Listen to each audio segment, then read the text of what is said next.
So here I'm going to show you a script that I've written using the regression manager. I've written the script in Cerner, and it's actually two scripts that I've written back to back when they are kicked off through the regression manager itself. So I'm going out to launch the executable, and you can do this for any of the applications that are out in the program folders. I could also do, and this is going to be for in result entry for a product. You could do it also on the, I could do it on the app bar as well, but here I'm just going to show you how I've written it for the executable. Here it brought up the username and password, so I can enter in anything that's specific for your site, however it's tailored for your site, and we can test various security. So here it brought up result entry, and that was the first script. The second script, which you can't really tell, it's fairly seamless, kicks right in, and I want to go to the product number for result entry, so it's going to click on product number and click OK. I've entered in an ISBT number here.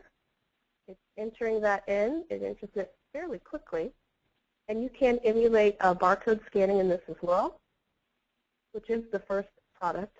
And the second one entered another product. First one has a unit ABRH type, and the second has two ordables on that product.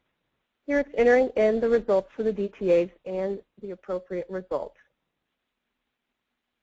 Now in our OQ validation, and we can definitely tailor these to your facility for the DTAs that are available in your regular patient result entry as well as your products. Some of the patient result entry vary from site to site more.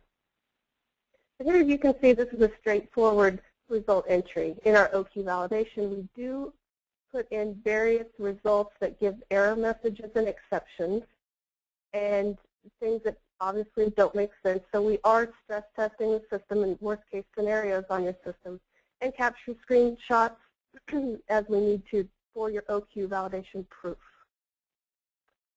So now I'd like to go ahead and show you this Sanctuary QM. We're going to show that to you. We're out actually on a live site. And I have it pulled up here. Here it is on the first tab is the My Page, and it's just kind of, I'm going to go through kind of a general overview, and it has the projects that are listed here. I can tailor this to whatever project for users, however I need to set it up by some that you, if I need to set them to all, have access to all of these projects or just one specific project. The next tab is the project home. It gives various data. Here we have the project again and some of the overview. You can see the requirements that are covered. There's test execution statuses. Just a lot of different information that can be useful. I'm going to skip over to the testing and go right here to the test cases. And here we have this DOE is the kind of the main script, and it has the purpose here and the scope, which is listed for this script. And all of these that are indented under here are all the scripts that are linked together basically to run department order entry and the validation for that. Some of these, of course, are initial conditions, putting in the patients, launching various things to get to where we start for our validation.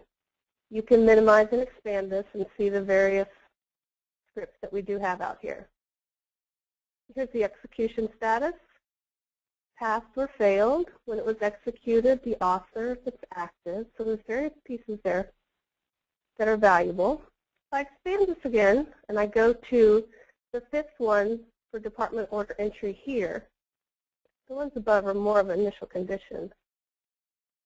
Here you can see where I have, this is on the script here is a test case 5, department order entry, and this is actually our patient name for validation of DOE. And our test scripts below. If I go down here, it actually, we have all of the test steps that we are testing listed out for the description and the expected result. So this is very similar, but we just entered it into the Sanctuary QM. And so we can track that by what test case we are testing at that point. And if you go to the Requirements Cover tab, here we have all the requirements that are listed that are covered in the 05 script here. So these are all covered within that script. If I hover over the requirement, it shows me what that specific requirement is. I can also click on that, and that will take me over to the requirements list. This lists all the requirements that we have, and here, if you need to go through them and look them up, it has the description of what they are. I'm on the specific one I clicked on here, and it shows you the test coverage to the bottom right. These are all of the scripts that have this specific requirement in these scripts. So you can look at it that way, and it shows you the status as well. If you want to go from the requirement itself, I could click on this specific one and go the other way to see if that requirement was covered somewhere. And here I can see this requirement was actually covered in this script in 41 result entry correction. And you can hover over that, and it shows you as well where that's tied to. I can click on that, and it will take me back to the requirements piece here, and this is the test case. If I want to see what the steps were for that specific requirement, I can go through and then see here there was a result of correction of an antibody ID of an anti-Duffy A from an anti-Duffy B. So from here, I'm just going to go in and show you some of the documentation that we have.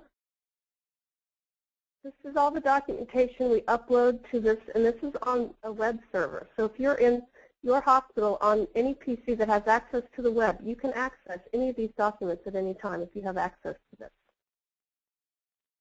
So here, we have at the wrap-up, we have the conclusion docs, the summary docs, all the review instructions, and there's a lot of information here.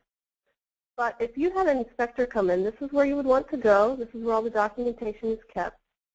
And if they came in and wanted to see anything specific, we'll just go ahead and click on this problem form.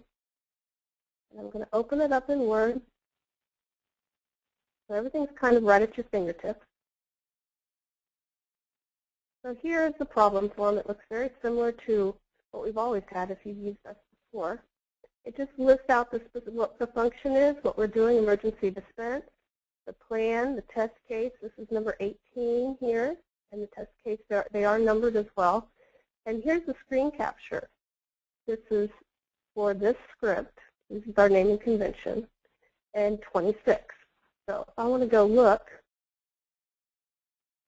at this specific screenshot for this problem form, I can click, go and find the screenshots for that specific plan, go down to number 26, and I've read that problem form. That is about the courier when you're in emergency dispense, that the courier field here is not a required field in Cerner, and you can leave it blank. You can't enter something, but you can leave it blank, and it will let you click OK and go ahead and dispense those without giving you an error message. So there's our proof of our OT validation in our screenshot. I'd like to show you, there's a reporting section, and there's a lot of different things that you can pull in the report. You can do it by different test cases, which are really scripts, and some of the requirements as well. And you can pull in the requirements to the test cases, which I have one pulled up for you. And I pulled data on quite a few. So it shows you this, what it is, what report it is, the project name, and here it's showing you what this was. This is department order entry, the script. And this is the first piece of it, and that was the launch, PM launch. So you're registering your patient here. So you go through all of these scripts, and you can see what the test steps are and walk through that. And at the very end, it also shows you a nice little summation of the requirements that are covered as well. So I hope that gave you a good overview of and our dashboard of what we're looking at. So Bill, would you like to carry on? Yes. Thank you very much, Janelle. You're welcome. And thank you, everybody else, for taking a look at this. Now, we've gone through things fairly quickly here. We know that there's a lot to be absorbed. But one of the things that we're trying to do, the primary objective here, is to give people a peek at what we're doing in the world of automation. We're doing the exact same thing we've always done manually, but we think we're adding a lot of value by automating the process, as well as putting this dashboard at people's fingertips so they can look at what happened in validation, You don't have to run to a bookshelf. You don't have to pull off the big 3-inch binder. If you have time during the day and you're sitting back and you want to say, all right, how did we validate this piece? I don't understand that. If you have access to the system, you can pull it up. You can see exactly how it was done. You can look at the verifiable evidence. We feel this adds an awful lot of value to the hospital, and it also adds value to the compliance program at the hospital. The reduced cost of ownership, we save time by doing validation. We save time by reviewing documentation by putting it at everyone's fingertips. Designed for the enterprise. If one hospital can run these and actually save time, if we could set this up in an enterprise situation like you've seen there with our tenant demonstration, whenever we have a very large enterprise client that has several different databases to validate, once this is set up and it's running, the time to validate is a lot less for each subsequent hospital. The time to revalidate is going to be a lot less for each subsequent hospital. Once this is set up and you have a compliance program built around Sanctuary, there's no need to change. There's no need to incur large fees for validation, time in and time out.